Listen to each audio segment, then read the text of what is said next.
One of the first things I decided to do was to get over the doubt and fear and work out how to do this podcasting thing. And I launched a podcast, which in hindsight was a very big mistake. We've done over 40 episodes and I put myself in a container where I wasn't feeling pulled to share my magic and to have the creative freedom that I needed to do an exciting podcast. If you're going down the route of starting a podcast, give yourself the space and freedom to take it in any which direction you want to take it.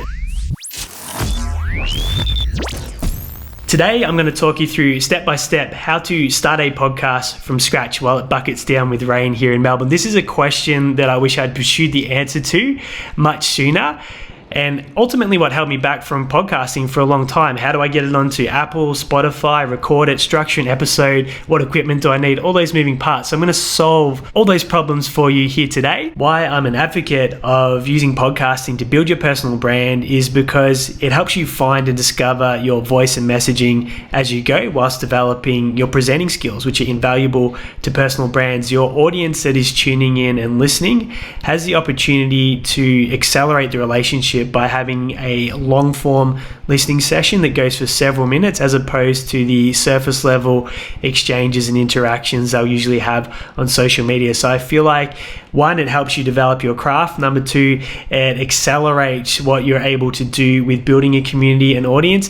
And number three, it also has some repurposing capabilities for other content formats, which I'll walk through later in the conversation. And the first time I went down and pursued the podcasting path was around 2014-15.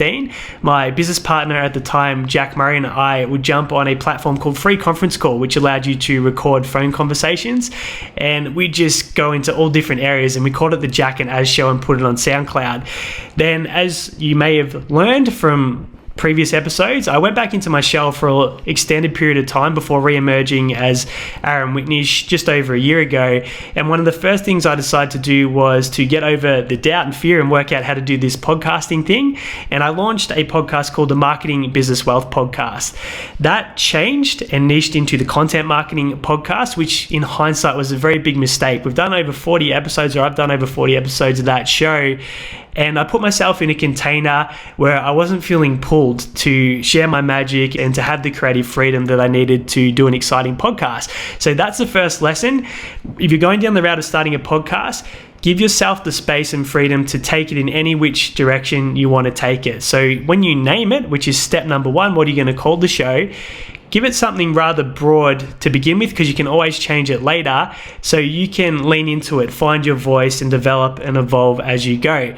Now, statistics are against podcasters, believe it or not. Only 10% of podcasts get to episode 3, and only 1% of podcasts get past episode 20. So your first goal, if you're going down this route, is to do 3 episodes and be in the top 10%. The second goal would be to get to episode 20 and be in the top 1%. And by that stage, the podcast should start to bear some fruits. You should have some listeners and audience building. Now, why I think most people quit is they get hyped, they get excited by the idea, and then they realize there is a bit of effort involved into podcasting and you need to be consistent.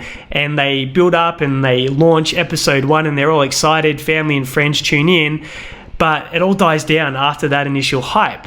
I have a different psychology or belief around launching a podcast. I would do a soft launch if I was starting from scratch, saying, hey, I've just started this new podcast, here it is. Then I would wait till I've got a library of episodes, at least 10 or more built up before I start proactively promoting it. So that way, when people find the show, they've got lots to listen to and they can do a lot of legacy listening.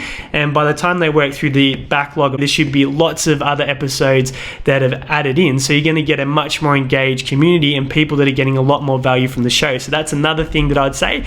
Soft launch would be my take if I was doing a new show like I have with Build Your Personal Brand podcast, and then do a much more aggressive launch once content already exists, because you're going to see a lot more downloads and things of that nature once you've already got a library built up and people can work their way back through it. So let's go into the steps on how to do this. So like I said, name your podcast something that aligns with you. So we just went through this process with a client called Gavin Hyde, and he called his show Breaking the Silence, which I think is a great name.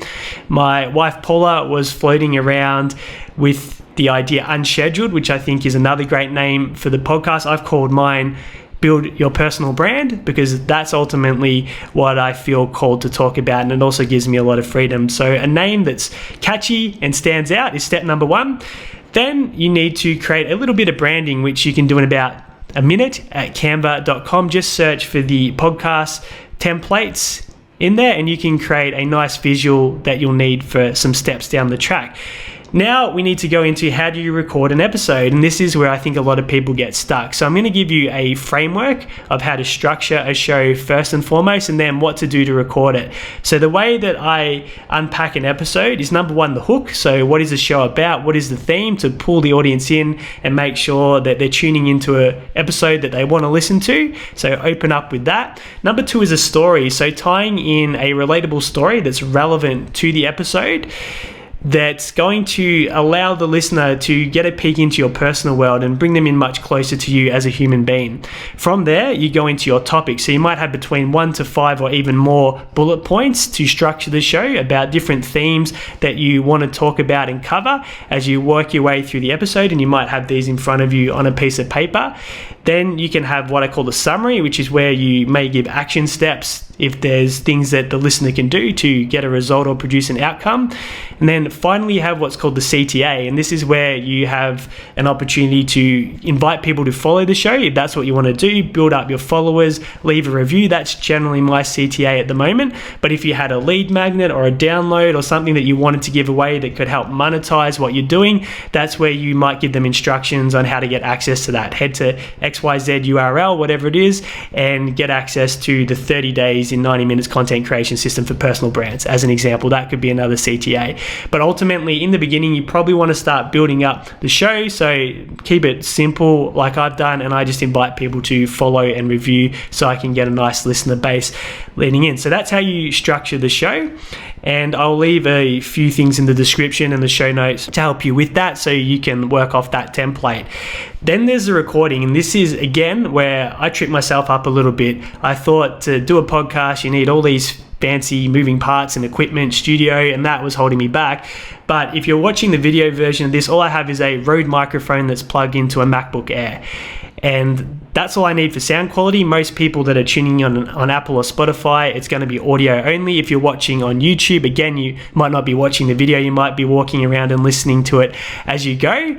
So to get started, I would say get a microphone that you can plug into your laptop. I'll put a link to this one that I've got. I think it's worked great in over 40 plus episodes that I've done. And you can record either using the webcam on your computer. You might use a platform like Zoom or Microsoft Teams or Google Meets, where it automatically records to the cloud.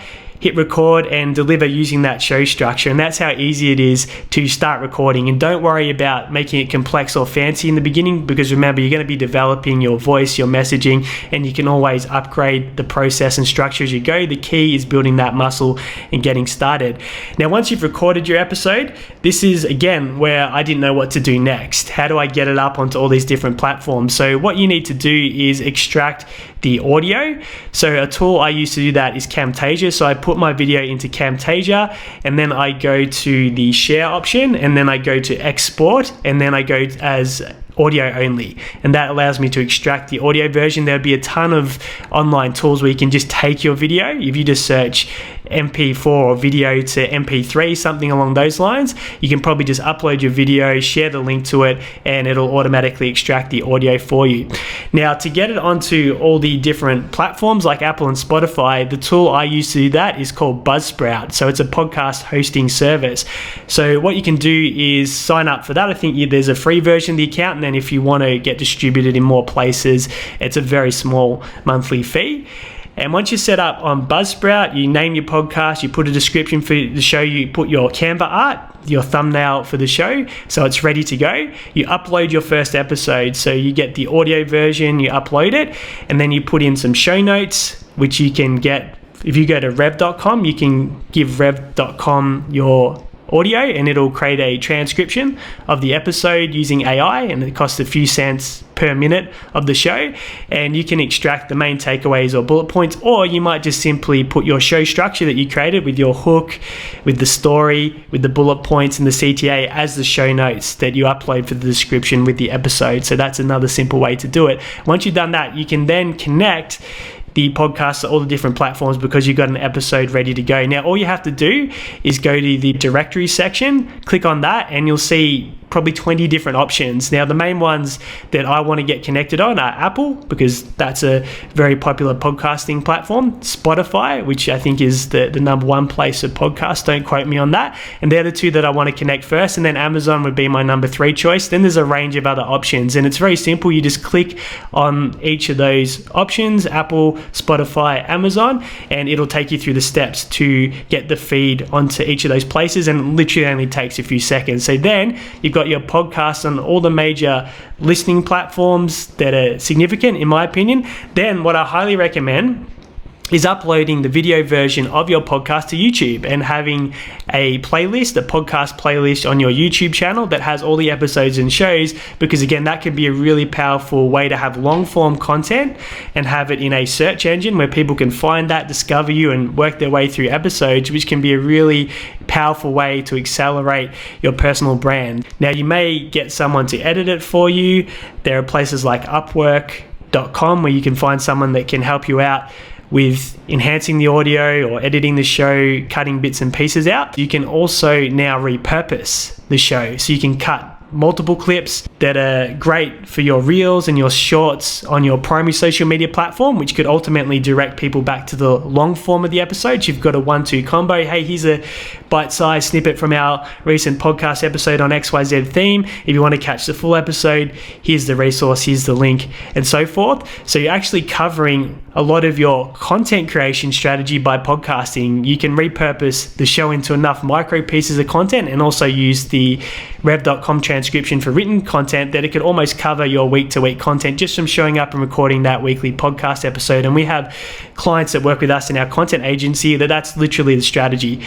They do a podcast episode and then repurpose it into all different content formats for them, and they've got their social media covered, they got their long form covered where they can build a community with listeners tuning into their podcast episode. So that's how you start a podcast from scratch. It's actually really, really simple. And as I said, in the show notes below, I'll put a link that has step-by-step instructions, but they're all the moving parts that I needed answered to get a show up and running. And it's one of the most fun ways to build a personal brand and to give value and impact to the marketplace. So hopefully that made sense. And if you want to go down the podcasting route, you now have the confidence and the know-how to go ahead and action that. The CTA as part of the process is, if you got value from this episode, please make sure that you follow so you can capture every episode that we drop moving forward to help you build your personal brand.